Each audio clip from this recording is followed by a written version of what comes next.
இன்றைக்கி எப்பவும் போல் working day தான். ரொம்ப நாள் ஆச்சுன்னு நினைக்கிறேன் நம்ம சேனலில் மினி விளாக் ஷேர் பண்ணியே. இன்றைக்கி வந்து டியூஷன் குட்டிஸ் இருக்கும்போது ஒரு 7:30 மணி இருக்கும். கையோட சப்பாத்திக்கு மாவு பனைஞ்சிடலான்னு அந்த வேலையும் பார்த்துட்டேன். நைட்டு டின்னருக்கு சப்பாத்தியும் பன்னீர் கிரேவியும் தான் பிளான் பண்ணியிருந்தேன். பட் இது வரைக்கும் இந்த பன்னீர் கிரேவி நான் டோஸ்ட் மாதிரி செஞ்சு சாப்பிட்ருக்கேன். பட் கிரேவியாக வந்து செஞ்சு சாப்பிட்டதில்ல.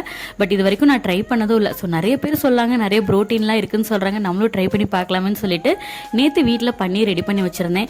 ஒருவேளை பன்னீர் சொதப்பி இருந்தால் கூட மனசாரி இருக்குமோ என்னமோ, கிரேவி நல்லாவே சொதப்பிருச்சு. ஒரு சில வீடியோவில் ரெஃபர் எடுத்து தான் செஞ்சுருந்தேன். பட் எனக்கு அவ்வளோவா பர்ஃபெக்டாக வரலன்னு தான் சொல்லணும். பட் ஹஸ்பண்ட் நல்லா இருக்குன்னு சொன்னாங்க. பட் எனக்கு வந்து டேஸ்ட் வந்து அந்தளவுக்கு பிடிக்காத மாதிரி இருந்தது.